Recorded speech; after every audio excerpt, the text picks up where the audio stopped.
Hey guys, what's up? I am here to give you guys a recap on the new episode of Vinland Saga on episode 20. No bloodshed, no action in this episode, but the way how it went was very intimidating and very tense at the same time. So if anything else, let's just get this started. We have to it that Floki is shocked to see that Canute actually returned with Thorkel and his army, and we have to it that Canute had that kind of character look, that stoic, cold face to Floki, telling him, "You're gonna freaking greet me with spears like that? Seriously?" And Floki's like, "Wow, I never seen Canute turn to some kind of different man than what he was back then." I'm thinking in my mind, well, if you even seen what happened to him exactly, you may understand or may not understand entirely. So if anything else, let's continue.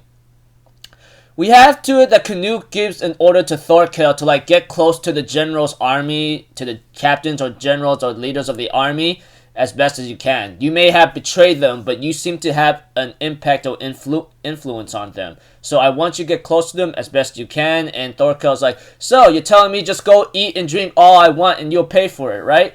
And Canute's like, "Yeah, do whatever means necessary." And Thorkel's like, "Okay, I'm glad I followed you then. Come on, buddy, let's go have some drinks and eat to our heart's delight, etc."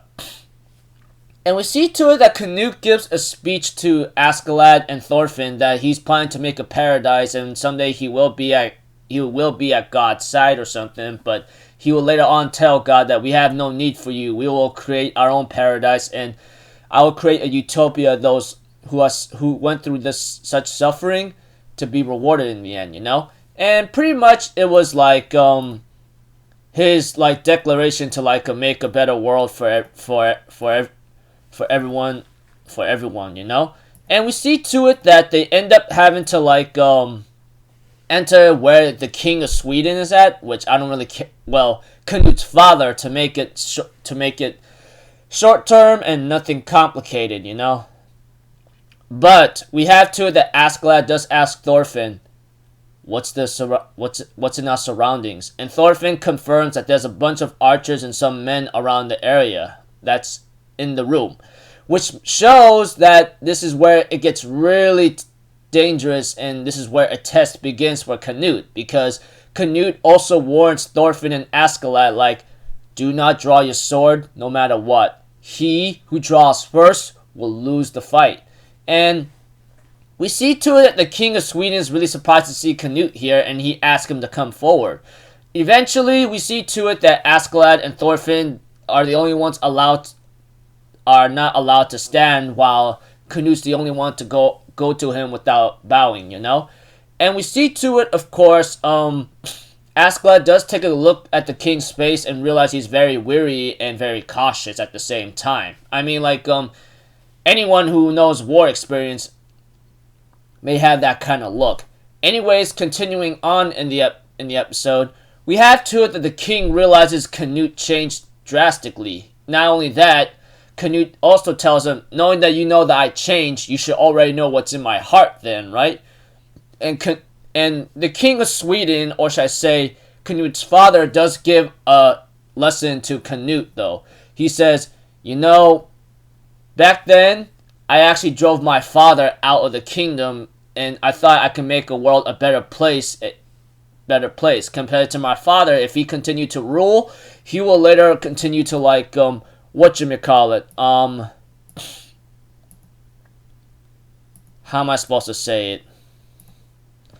Bring the world into chaos. I thought I could make things very good and better for the world, but that's until I put on this crown." He shows it to Canute, and the moment he said he put it on, the crown has a will of its own.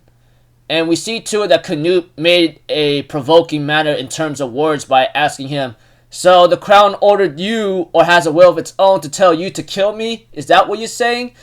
It was a very intense conversation, and this is one of the best scenes in the episode, in my opinion, or at least one of the scenes I like in Vinland Saga, because this is where it gets really tense, and if Canute's really going to go after a certain goal, he has to keep his composure in a certain way. But as the king continues his lecture to his son, Canute, he tells him, there are two things the crown ordered orders you to do. 1. Use your power. 2. Increase your power. And of course, the king continues on of how this crown is giving you a lot of power, strength, thousands of armies and men, etc., and so forth. We see to it that the king has his men surround Canute, Thorfinn, and Askeladd, and we see to it that the king is gonna have Canute go into a land where he can retire and read the Bible throughout his life or something, and if he refuses, he'll kill him right here and now. Although it looks like things looking bleak, Askeladd convinces the king otherwise to spare Canute because he had made some nice accomplishments, Not to mention, if he were to kill Canute now or something, London will be in your hands no matter what, etc. But don't you think you should reward your son for actually whatchamacallit? Don't you think you should reward your son for a certain accomplishment he did? And we see to it that the king does stand down and does not do anything after being convinced by Askeladd's words about divided countries and generals, And we see to it that the king asks Askeladd for his real name, knowing that Askeladd is just his nickname. But Askeladd tells him that he never had a name ever since his father gave it. Ever since he was born, his father never gave him a name.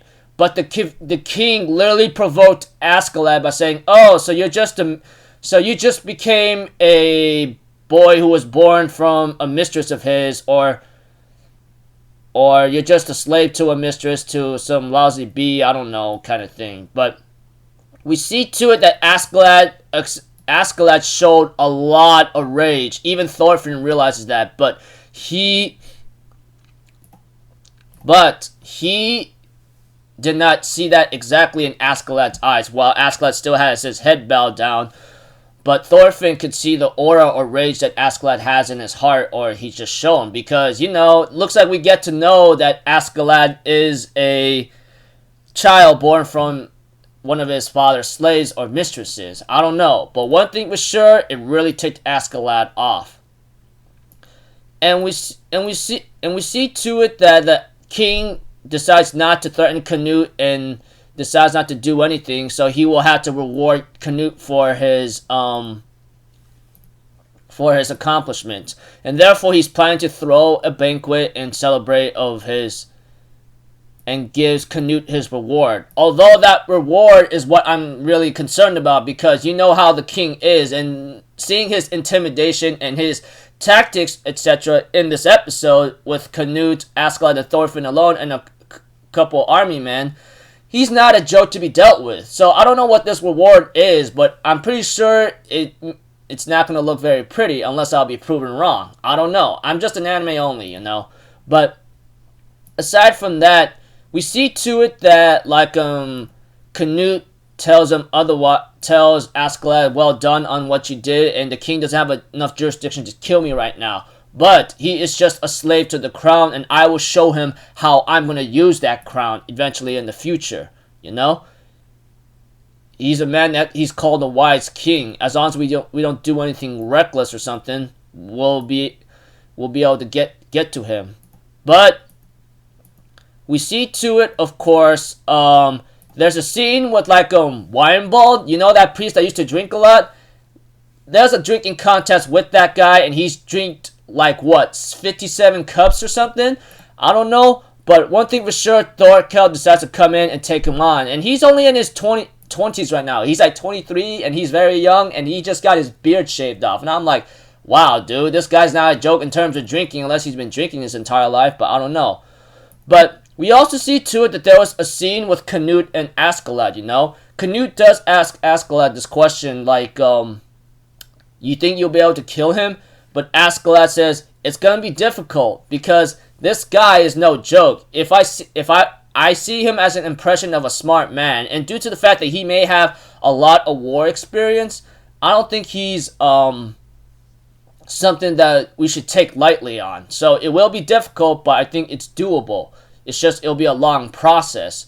And we get to see a scene where we get to see Ragnar's brother, which I don't see much, but Canute tells him what happened to his brother and tells him and gives him a couple orders to keep an eye on the king and report back to me right away once things are settled or something. Eventually we see that Askeladd goes outside to take a leak, which I'm pretty sure you guys know that unless you watch the episode or not. And Thorfinn's training to his uttermost ability, whether it's to kill Askeladd or to be prepared for an upcoming event that would be bloody and deadly. And we see to it that as